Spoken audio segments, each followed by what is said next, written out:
Hello everybody, my name is Dave Herbert and today I'm going to be talking about vaccines.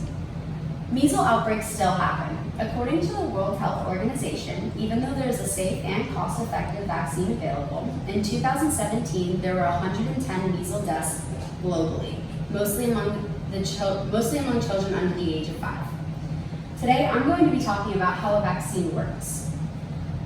With a lot of the misconceptions currently going around about vaccinations, it is extremely important to know exactly what a vaccine is and how it can keep you healthy and safe from preventable diseases. I have done extensive research on this topic, and today I'm going to explain to you the 3 main points about vaccines: what a vaccine is made of, what happens when the vaccine enters your body, and how immunodeficiencies affect a vaccine. Vaccines are made using harmful viruses or bacteria, but they are denatured so that when they are injected into you, you cannot be harmed in any way.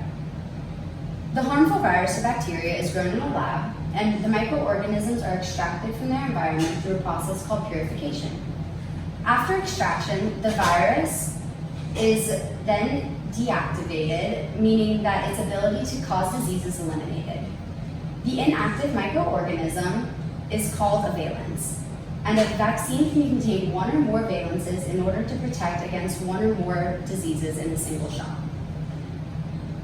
Finally, stabilizers or preservatives are added in very small quantities in order to ensure that the vaccine will remain stable, potent, and effective, and a diluent is added in order for the vaccine to become an injectable form.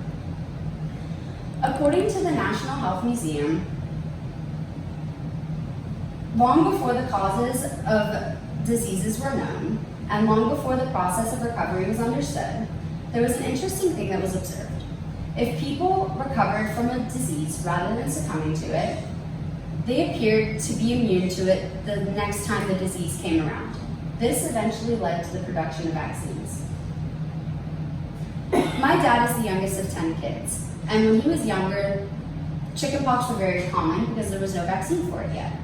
So he told me that my grandmother used to put them, when one kid would get the chickenpox, my grandmother would put them all in a room together to play so that the younger kids who hadn't been exposed to it yet they'd get the chickenpox, and then once they recovered, they'd be immune to it.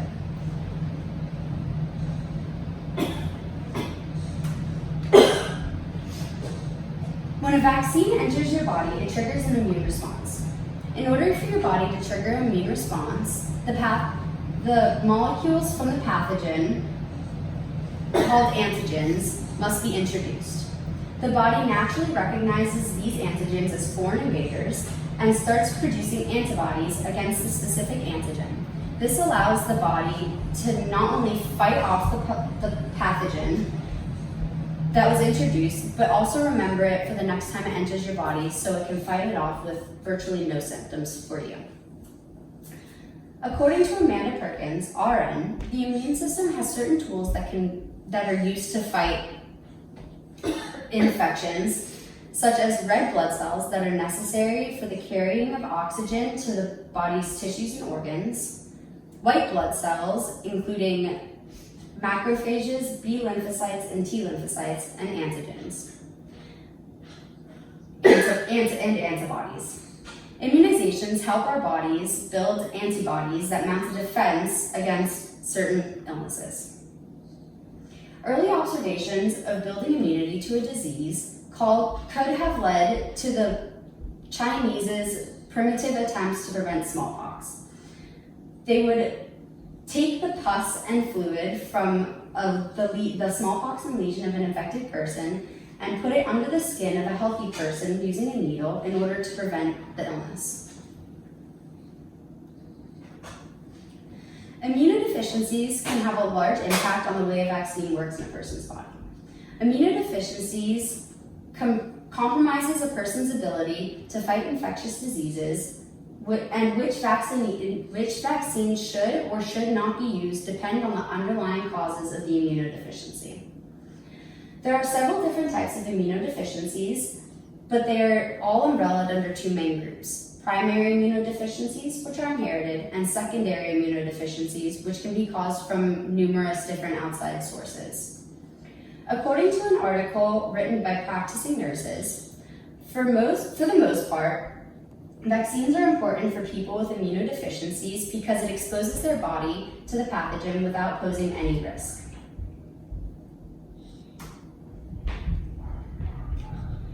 To recap what we have gone over today, we have learned what a vaccine is made of, how your body responds to vaccination, and how vaccines affect people with immunodeficiencies.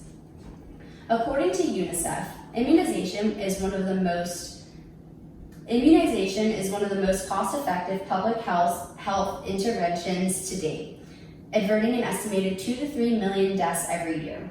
As a direct result of immunization, the world is closer than ever to eradicating polio, with only 3 remaining countries that still get it, including Afghanistan, Nigeria, and Pakistan.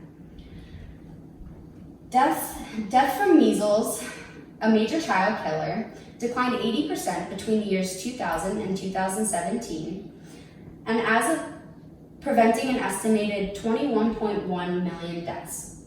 And as of March 2019, all but 13 countries have eliminated maternal and neonatal tetanus, a disease with a fatality rate of 70 to 80% among newborns. That is all. Any questions? Yes. So have you gotten all of your vaccines? I have, except I have never gotten a flu vaccination because I just let my body fight it. Cool. Can you elaborate more on secondary immunodeficiencies? Yeah, so secondary immunodeficiencies are things like HIV. They can be caused from chemotherapy because it attacks your body's immune system essentially. And even things like 3rd-degree burns or extremely severe burns can cause an immunodeficiency. Yes. Can vaccines cause autism? It has been debunked by real scientists. The problem was that when all of these rumors were going around, a lot of scientists that were posting articles about it being linked to autism were being paid off by an organization that was promoting them to do it. Interesting. Yes. When researching, what do you consider something very interesting about this topic? I think it's really interesting how your body kind of fights it off and what it does internally once the vaccine, when your body fights anything off in general, but with vaccines, it's essentially doing it to something that can't harm you. But I think it's really cool how your body responds to it, creates antibodies that fight it, and then memorize it so that next time it comes and you catch it, your body can just fight it off right away with no issue. Yes. Do you think that it's appropriate if a government, for example, there's a smallpox outbreak in New York, and so they forced their citizens to get it? Do you think that governments should force it for the well-being of society, or do you think it should be a personal choice? It depends. If there's an outbreak, especially for something like smallpox, personally, I think that they should force everybody to get it because it's extremely contagious and For the greater good. yeah, essentially. Yeah. But if for things like flu shots and stuff like that, it shouldn't be mandatory, which it isn't, and that's a good thing because it's not necessarily crucial. Exactly. Awesome. Any other questions? No.